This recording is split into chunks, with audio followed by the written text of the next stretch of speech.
Hi everyone. तो next topic triangle inequalities, ठीक है, ये पढ़ने वाले हम। और ये बहुत ही अच्छा टॉपिक है नाइन्थ में। इसमें अच्छे प्रॉब्लम्स बन सकते हैं, है ना, क्योंकि ये है ना बहुत हद तक इमेजिनेशन पे चलता है। मतलब आप अगर सोच पा रहे हो उस तरीके से तो आप क्रैक कर लोगे, क्योंकि जनरली इक्वालिटी में आपके आंसर्स आते हैं, इनइक्वालिटीज़ में पॉसिबिलिटीज़ आती हैं, है ना। आप हमेशा आपका एक आंसर नहीं आ रहा होता है, आपके पॉसिबल आंसर्स आते हैं, एक से ज़्यादा आते हैं। ऐसा ऐसा जनरली होता है, ठीक है, हमेशा नहीं पर जनरली होता है ऐसा, है ना। तो इसलिए ये थोड़ा सा इमेजिनेशन पे भी काम करता है ना। कई बार आपको ऐसा लगेगा कि अरे सर आपने ऐसा कैसे कर दिया, मैं ऐसा कैसे सोचूंगा। तो बेटा वो धीरे धीरे आपको आदत पड़ जाएगी, है ना। धीरे धीरे आप प्रैक्टिस करते रहोगे, धीरे धीरे आपको आदत पड़ जाएगी, ठीक है। चलो स्टार्ट करते हैं। अब इसमें सबसे पहला रिजल्ट देखो, कुछ इस तरीके से चीज़ें होती है। जैसे मैं मान लेता हूँ एक पॉइंट ए, एक पॉइंट बी मान लेता हूँ, और एक पॉइंट मैं सी मान लेता हूँ। ये ऐसा कुछ लिखा हुआ है। अब देखो यहाँ पे अगर मैं देख रहा हूँ तो ये कैसा दिख रहा है, A B plus B C. इस साइड और इस साइड को ऐड किया तो मेरे को क्या मिल रहा है, ए सी। मतलब कि अगर ए से बी को और बी से सी को ऐड करूं तो ए से सी मिल रहा है मेरे को। मतलब ये लाइन क्या है, कोलिनियर है, स्ट्रेट लाइन है। पर मैं चाहता हूं कि यार मैं तो ट्राइंगल बना लूं, पर ये तो ट्राइंगल बन ही नहीं रहा। तो ट्राइंगल बनने के लिए क्या होता है, बी पॉइंट इधर नहीं होता, सीध में नहीं होता, वो तो ऊपर नीचे होता है। देखो अगर मैं इसी को ऊपर या नीचे करने जाऊँ ना तो ये देखो ऐसा कुछ हो जाएगा। ये मैंने उतनी लेंथ ली ए से बी तक की, और बी से सी तक की ऐसी कोई लेंथ ली। तो आप देख रहे हो कि जो एसी बन रहा है ना मेरा, वो छोटा हो गया, पुराने वाले एसी से छोटा हो गया। पुराना वाला एसी क्या था, A B plus B C था, है ना। तो मुझे क्या समझ में आ रहा है, A B plus B C जो कि एसी होना चाहिए था, अगर मैं दोनों को ऐड करता तो एसी होना चाहिए था, पर वो एसी ये वाले एसी से बड़ा है ना, या फिर ये वाला एसी उस एसी से छोटा है। तो ये क्या है, कुछ इस तरीके से रिलेशन आ रहा है ना। ये इस वाले एसी से बड़ा होना चाहिए, इन दोनों का सम। अगर इन दोनों का सम इसके बराबर हो गया तो इसका मतलब ये एक स्ट्रेट लाइन है, ठीक है, आया समझ में, है ना। इन दोनों का सम इससे छोटा आया, मतलब कि और ट्रायंगल नहीं बनेगा, ट्रायंगल और इस केस में भी ट्रायंगल नहीं बनेगा, ठीक है ना। तो क्योंकि ऐसा होना तो बहुत अजीब से ही होगा, आप बना के देखिएगा वो केस, बहुत अजीब सा होगा, आपको सोचने में बहुत अजीब सा लगेगा। एनीवे अपन आगे बढ़ते है ना। इसमें सबसे जो पहला रिजल्ट आता है, जो सबसे पहला रिजल्ट होता है वो क्या होता है कि कोई भी ट्रायंगल में अगर मैंने कोई भी ऐसा ट्रायंगल बनाया ए बी सी, है ना, इसे मैं मान लेता हूं कि जो ए सी साइड है वो मेरी बड़ी है किससे, ए बी से। अगर ए सी साइड ए बी से बड़ी है तो ए सी के सामने वाला एंगल, ए सी के सामने वाला एंगल बी, एंगल बी, ये एंगल बी ये बड़ा होगा ए बी के सामने वाले एंगल से, दैट इज सी, है ना। अगर ए सी ए बी से बड़ी है तो ए सी के सामने वाला एंगल ये बी किससे बड़ा होगा, ए बी के सामने वाले एंगल दैट इज सी से। ये मुझे प्रूफ करना है, ठीक है। तो इसको ट्राई करते हैं। अभी क्या है, अब मैं मान लेता हूँ भाई उसने बोला है मेरे को कि ए सी ए बी से बड़ा है, ये मेरे को पता है, ये मेरे को प्रूफ करना है, ठीक है ना। ये पता है तो मैं मान लेता हूँ उसकी बात कि ठीक है ए सी बड़ा है, पर मैं एक और काम कर सकता हूँ। मैं ऐसा कर सकता हूँ कि एक आर्क मारूँ ए बी लेंथ का, तो ये मेरे को बी डैश पॉइंट मिल जाएगा, है ना। और ये क्या बता रहा है कि ए बी लेंथ और ए बी डैश लेंथ क्या है मेरी, बराबर। अब ये बराबर है, इसको मैं ज्वाइन कर देता हूँ, ठीक है, ऐसा कुछ। ये ज्वाइन क्या है, स्ट्रेट लाइन है, आपको दिख नहीं रही होगी स्ट्रेट लाइन, क्योंकि क्या हुआ वो ओवरलैप हो गई इसीलिए, है ना। अभी अगर ये दोनों बराबर है तो क्या होगा, ये एंगल 1 और ये एंगल 1 ये दोनों बराबर होंगे, है ना। इसको मैं 2 मान लेता हूँ और इसको मैं 3 मान लेता हूँ, है ना। अब देखो कायदे से मुझे क्या प्रूफ करना है, पहले तो देखो कि क्या प्रूफ करना है, फिर उसकी तरफ बढ़ेंगे। ऐसे आंख बंद करके अपन कहीं भी चलेंगे तो चलते ही रहेंगे, चलते ही रहेंगे, कोई मतलब ही नहीं है, है ना। कुछ का कुछ सॉल्व करते रहेंगे, अपन को लगेगा अपन को बहुत ज्योमेट्री आ रही है, पर जो अपन को प्रूफ रिजल्ट लाना है वो तो अपन लाए ही नहीं, इधर उधर घूम रहे। तो इसलिए क्या प्रूफ करना है, एंगल बी, एंगल बी क्या है, एंगल बी है ये पूरा 1+2, है ना। और ये किससे बड़ा होना चाहिए, ये किससे बड़ा होना चाहिए, 3 से। अब यहाँ पे तो ऐसे ही दिख रहा है, पर मुझे प्रूफ करना है, ठीक है। अब देखो, देखते हैं इसको। अगर मैं एक्सटीरियर एंगल से देखूँ, एक्सटीरियर एंगल से, तो एक्सटीरियर एंगल से मेरे को क्या समझ में आ रहा है कि angle 1 equal to angle 2 plus angle 3 है, ठीक है। एक्सटीरियर एंगल से, यहाँ पे आप चाहो तो लिख सकते हो एक्सटीरियर एंगल थ्योरम से, है ना। और उसके बाद में मुझे चाहिए 1+2, मतलब मैं अगर बोथ साइड एंगल 2 का एडिशन कर दूं, है ना, ये मैंने मेरी इच्छा अनुसार किया है। ऐसा क्यों, मेरे को लाना है रिजल्ट, इसीलिए मैंने ऐड किया। तो ये क्या हो रहा है, एंगल 1 प्लस एंगल 2 हो रहा है। इधर कितना आ रहा है, angle 3 plus 2 times of angle 2, ऐसा आ रहा है ना। अब आप कंपेयर करो, ये है मेरा क्या, ये है मेरा एंगल बी, एंगल 3 ये क्या है मेरा एंगल सी। ये दोनों बराबर कब हो रहे हैं, जब इसमें मैं 2 टाइम्स ऑफ एंगल 2 ऐड कर रहा हूँ, किसमें, सी में। मतलब ये क्या बता रहा है, ये बता रहा है कि एंगल बी मेरा क्या है, बड़ा है किससे, एंगल सी से, ठीक है। आपको लग रहा होगा कह रहे सर ये आपने प्रूफ कहाँ किया, तो आपने मान लिया कि भाई मतलब इसमें मैंने ऐड किया ऐसा, और ऐड करने से ये इक्वल आ रहे हैं, ये पार्ट हटाओगे तो ये पार्ट इससे बड़ा हो जाएगा। तो बेटा यही तो है, यही तो बहुत ऑब्वियस चीज़ है ना, कि भाई एंगल बी मेरा एंगल सी से इसलिए बड़ा हो रहा है क्योंकि एंगल बी और एंगल सी बराबर कब हो रहे हैं, जब मैं एक एक्स्ट्रा पार्ट ऐड कर रहा हूँ। अगर ये एक्स्ट्रा पार्ट मैं हटा लूँ तो डेफिनेटली बी मेरा सी से बड़ा हो जाएगा, है ना। तो आपको प्रूफ इस तरीके से ही करना है, ये लॉजिकली होगा प्रूफ, इसमें मैक्सिमम प्रूफ इस तरीके से लॉजिकली होंगे, ठीक है।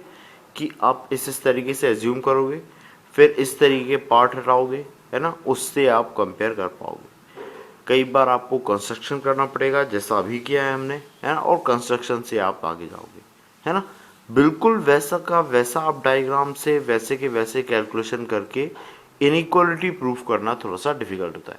इनइक्वालिटीज प्रूफ करने में डेफिनेटली आपको कंस्ट्रक्शन या ऐसी चीज़ें यूज़ करना ही पड़ती हैं, है ना। आप ऐड करते हो और कंपेयर करते हो उस चीज़ से, ठीक है। तो आपका पहला रिजल्ट आया, होपफुली आपको समझ में आया हो। मैंने एक्सटीरियर एंगल थ्योरम इसमें यूज़ किया था, है। एक और रिजल्ट क्या आता है, ये ऊपर वाला, ये देख लेते हैं अपन सबसे पहले, है ना। तो ये कंडीशन हमेशा ही होती है, क्या, बड़ी साइड के अपोजिट वाला एंगल छोटी साइड के अपोजिट वाले एंगल से बड़ा होता है।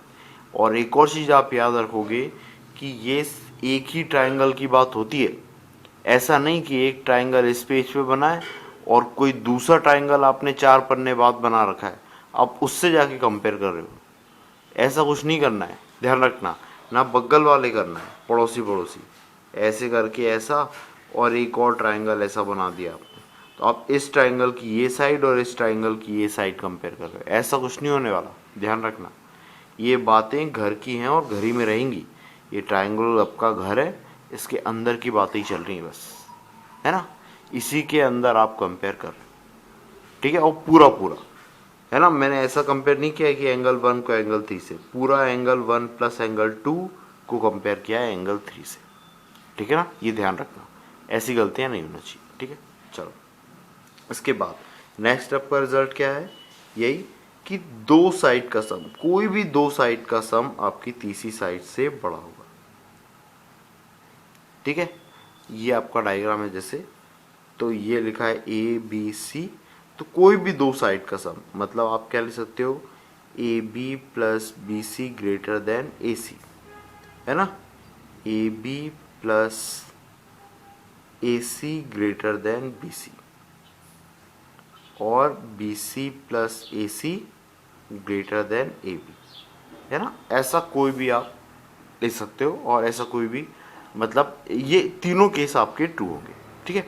अब इसमें बीच वाला केस अपन ट्राई करते हैं, है ना। कोई भी एक प्रूफ कर देंगे, उसके बेस पे आप बाकी से भी कर सकते हो, है ना। ट्राइंगल बनाता हूँ इसके लिए। ट्राइंगल कुछ ऐसा कुछ बना लेता हूँ मैं, है ना। ये है मेरा पॉइंट ए, ये है बी और ये है सी, ठीक है, ऐसा कुछ। अब इसमें कुछ कंस्ट्रक्शन करते हैं। अब मुझे प्रूफ करना है क्या, ये वाली चीज़, दैट इज़ क्या, कि ए बी प्लस ए सी मेरा क्या आना चाहिए, बड़ा आना चाहिए बी सी से, बड़ा आना चाहिए, है ना। पर ये दो साइड तो मेरी क्या है, प्लस में है। और मैंने अभी तक जो कहानी देखी है वो कैसी देखी है, सीधी सीधी साइड देखी है, पूरी पूरी साइड देखी है। तो पूरी साइड कैसे बनाए, तो पूरी साइड में ऐसे बना सकता हूँ कि मैं ए बी में ए सी साइड ऐड कर दूँ। मतलब ए बी को मैं इतना एक्सटेंड करूँ कि ये ए सी आ जाए उस पर। तो ए सी जितनी इक्वल साइड मैं यहाँ पे एक्सटेंड कर लेता हूँ। ये मैंने ए सी साइड एक्सटेंड कर ली। अब इसको सी डैश पॉइंट दे देता हूँ, ठीक है। इसके बाद इसको ज्वाइन करता हूँ। अब पूरा ट्राइंगल देखूंगा, पूरा ट्राइंगल, तो पूरा ट्राइंगल कौन सा है मेरा, मेरा पूरा ट्राइंगल है बी सी डैश सी। तो मेरा जो पूरा ट्राइंगल मैं देख रहा हूँ बी सी डैश सी, है ना। इस ट्राइंगल में अगर मैं देखूं तो देखिए ये एंगल 1 है, ये एंगल 1 है ना। ये एंगल आप 2 मान लीजिए, ठीक है। इसको आप चाहो तो 3 मान लो, पता नहीं जरूरत पड़ेगी कि नहीं, पर इतना मान सकते हो आप, ठीक है। अब देखो इसमें अगर आप देखो तो मेरे को क्या समझ में आ रहा है, अगर आप देख पा रहे हो तो 1+2 ये वाला एंगल, ये 1 से बड़ा है ना। इसमें कोई बहुत बहुत बड़ी बात तो मैं नहीं बोल रहा हूँ, है ना बेटा। 1 1 के इक्वल होता है, 1 में मैं कुछ ऐड कर दूं तो 1+2 बन जाएगा, वो डेफिनेटली 1 से बड़ा होगा। इतना तो कॉमन सेंस बनता है बेटा, है ना। तो 1+2 ये किससे बड़ा है, 1 से। अभी 1+2 के सामने वाली साइड, भाई इस ट्राइंगल की बात कर रहा हूँ बी सी डैश सी में, 1+2 के सामने वाली साइड ये क्या होगी, बी सी डैश। तो ये बी सी डैश मेरी बड़ी होगी किससे, एंगल 1 के सामने वाली side, that is B C से, है ना। अब बी सी डैश क्या है, बी सी डैश है A B plus A C dash, और इसी को मैं लिख सकता हूं ए सी डैश को लिख सकता हूं ए सी, है ना। तो ये हो गया A B plus A C greater than B C, यही मेरे को प्रूफ करना था, ठीक है। तो अभी तो मैंने थोड़ा सा डायरेक्ट बता दिया। आप जब भी आपको प्रूफ करना हो आप किस तरीके से सोचोगे, सबसे पहले ये देखो कि आपको प्रूफ क्या करना है। आपको प्रूफ करना था ये, है ना। आपने कंस्ट्रक्शन किया तो आपका ट्राइंगल बना बी सी डैश सी। आपको पता है कि ये और ये साइड इक्वल है, इसका मतलब ए बी प्लस ए सी कितना होगा, A B plus A C dash. A B plus A C dash कितना होगा, बी सी डैश, है ना। तो आपको प्रूफ क्या करना है, B C dash greater than B C, ये आपको प्रूफ करना है। B C dash greater than B C के लिए आप क्या प्रूफ कर सकते हो कि बी सी डैश का सामने वाला एंगल, सामने वाला एंगल कौन सा, angle B C C dash, ये बड़ा होगा कौन से वाले, बी सी के सामने वाला एंगल से, that is B C dash C, B C dash C. तो आपको प्रूफ ये करना है और ये प्रूफ करने के लिए आपको यहाँ पे पहुँचना है। आप इस तरीके से अगर याद रखोगे तो आप कर पाओगे, आपको एक डायरेक्शन मिल जाएगी। क्योंकि इनइक्वालिटीज़ में ऐसा होगा, आपको स्टार्ट करते टाइम पे ऐसा लगेगा कि मेरे को पहुँचना कहाँ है या मैं पहुँचूँ कैसे, तो ऐसे पहुँचोगे। सबसे पहले फाइनल आंसर इमेजिन करने की कोशिश करो, उससे जस्ट पहले की स्टेप सोचो कि इसके लिए क्या करना होगा, फिर इसके लिए क्या करना होगा, ऐसा इस तरीके से आप पहुँच सकते हो, ठीक है। होपफुली चीज़ समझ में आई हो। ऐसे ही रिजल्ट आप बाकी लोगों के लिए भी कर सकते हो। बस आपको ये ध्यान रखना है कि जो भी साइड मुझे लेना है उस साइड को सीधे में लाओ बची हुई साइड के और एक्सटेंड कर दो। सेम कंस्ट्रक्शन, ये सेम टाइप का कंस्ट्रक्शन हमने कॉन्ग्रुएंट ट्राइंगल्स में भी किया था। तो ये कंस्ट्रक्शन आपको ज़रूरत पड़ते हैं और आपको ध्यान में रखना है कि ऐसे कंस्ट्रक्शन अपन को आगे भी करना पड़ेंगे, है ना। ध्यान रखना इन चीज़ों को, ठीक है। ओके, और देख लेते हैं आगे। अब इसी में ही एक और रिजल्ट क्या है मेरा, कि दो साइड का subtraction A B minus B C, ये बची हुई साइड से क्या होगा, छोटा होगा। तो आप कोई भी दो साइड ले रहे हो तो A B minus B C, एक और क्या हो सकता है ए बी माइनस ए सी, ये भी छोटा होगा किससे, बी सी से। और एक और क्या पॉसिबिलिटी बन सकती है, बी सी माइनस ए सी, ये किससे छोटा होगा, ए बी से। ठीक है, इन तीनों में से कोई सी पॉसिबिलिटी बन सकती है। ठीक है, तो अपन ऐसा ले लेते हैं, बना देते हैं ट्राइंगल। ये मैंने एक ट्राइंगल बनाया, ये है ए, ये है बी और ये है सी, है ना। मैं मान लेता हूँ, मैं केस प्रूफ करने की कोशिश करता हूँ, A C minus A B. A C minus A B वाला कोई केस है, ये ए बी माइनस ए सी है। तो अभी मैंने ए सी बड़ा बना लिया है, तो इसलिए बड़ी वाली साइड, भाई ये ध्यान रखना पड़ेगा ना भाई, अगर ये छोटी में से बड़ी साइड घटाओगे तो वो तो ऐसे भी नेगेटिव आएगी, है ना। फिर तो उसको प्रूफ करने की ज़रूरत ही नहीं है, नेगेटिव नंबर तो पॉजिटिव नंबर से, है ना, छोटा ही होता है। और आपको ध्यान रखना है कि साइड्स नेगेटिव नहीं होती, ये ध्यान रखना। ठीक है, तो ये अपन जो केस प्रूफ करने जा रहे हैं, कौन सा केस प्रूफ करने जा रहे हैं, ए सी माइनस ए बी, ये मेरा छोटा होगा किससे, बी सी से। ठीक है, ये केस प्रूफ करने जा रहे हैं। ठीक है, तो अब वापस ए सी माइनस ए बी है, तो मेरे को ये एक ट्राइंगल में लाना पड़ेंगे पहले तो सब्ट्रैक्ट करने वाली चीज़ें। सब्ट्रैक्ट कैसे करूँ, देखो ये ए सी है, पहले तो मैं लिख लेता हूँ कि ए सी मेरा क्या होगा, बड़ा होगा, ए सी बड़ा होगा किससे, ए बी से, है ना। अब देखो ये जो ए बी लेंथ है, यही ए बी लेंथ में यहाँ पे ड्रॉ करने की कोशिश करता हूँ। ये मेरा बी डैश हो गया, इसको ज्वाइन किया, है ना, ज्वाइन किया तो ये वाला एंगल और ये वाला एंगल बराबर होंगे। इस ए वाले एंगल को कुछ मान लो 4 मान लो, इसको मान लो 2 मान लो। ठीक है, अब देखो ये ए सी में से ये और ये साइड बराबर है, तो ए बी को मैं ए बी डैश लिख सकता हूँ, तो ऐसा लिख सकता हूँ A C minus A B dash, ऐसा लिख सकता हूँ, है ना। ये मुझे प्रूफ करना है, ध्यान रखना, ये मुझे प्रूफ करना है, ये पता नहीं है पर मैं बता रहा हूँ कि आप इसको ऐसा भी लिख सकते हो, है ना। फिर ए बी डैश, अब ए सी में से ए बी डैश घटाओगे तो बी डैश सी आ जाएगा, इसका मतलब B dash C less than B C, B dash C less than B C, ये आपको प्रूफ करना है। अगर ये आपको प्रूफ करना है, बी डैश सी आपको बी सी से छोटा प्रूफ करना है, तो बी डैश सी के सामने वाला एंगल, इस साइड के सामने वाला एंगल कौन सा होगा, 4, एंगल 4। ये एंगल 4 मुझे छोटा प्रूफ करना है बी सी के सामने वाले एंगल से, दैट इज इसको आप कुछ मान लो, ये 2 4, अच्छा इसको 3 मान लेते हैं, ये 3। तो मेरे को ऐसा प्रूफ करना है कि एंगल 3 से ये छोटा होगा, इस तरीके से ये मेरे को फाइनली प्रूफ करना है ना। भाई ये प्रूफ करना था, पुट किया तो ये आया, ये प्रूफ करना है अब, है ना। ये प्रूफ करने के लिए ये प्रूफ करना है, तो मैं इस पे फोकस करता हूँ, एंगल पे। ठीक है, क्योंकि मेरे को दो एंगल इक्वल पता है और एंगल के बारे में कुछ थोड़ी बहुत इन्फॉर्मेशन है, तो एंगल से मैं रिलेट कर पाऊंगा। ठीक है, अब आप थोड़ा सा ध्यान से देखो कि मैं क्या देख पा रहा हूँ कि ये वाला एंगल 1, ये वाला एंगल 3, पहले ये एंगल 3, ये एंगल 3 इस वाले और इस वाले के लिए एक्सटीरियर एंगल है ना। तो एंगल 3 इन दोनों सम के इक्वल होगा, तो मैं ऐसा बोल सकता हूं कि एंगल 3 एंगल 1 से बड़ा होगा, है ना। ये बोल सकता हूं एंगल 3 एंगल 1 से बड़ा होगा। ऐसा क्यों, क्योंकि एंगल 3 एंगल 1 और एंगल ए के सम के इक्वल है, तो ए हटा दूं तो 1 से तो बड़ा ही होगा, है ना, एंगल 3। तो एंगल 3 एंगल 1 से बड़ा हो गया। अब आप इस ट्राइंगल को देखो, बी डैश बी सी, इस ट्राइंगल को देख रहे हो, तो एंगल 1 एक्सटीरियर एंगल है और एंगल 1 मेरा बड़ा हो रहा है किससे, एंगल 4 से, एंगल 4 से। क्योंकि एंगल 1 क्या है भाई, इधर से देख लो, इधर आप देखोगे तो एंगल 3 इक्वल है एंगल 1 प्लस एंगल ए, है ना। और इधर वाले में देखोगे तो एंगल 1, ये एंगल 1 इक्वल है एंगल 4 प्लस एंगल 2 के, है ना।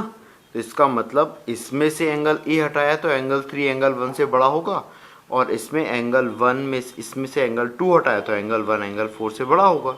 अब इन तीनों को मैं सीन में लिख लेता हूं, तो ये ऐसा कुछ है, कि एंगल 3 बड़ा है एंगल 1 से और एंगल 1 बड़ा है एंगल 4 से, तो मैं ये भी बोल सकता हूँ कि एंगल 3 मेरा एंगल 4 से बड़ा होगा।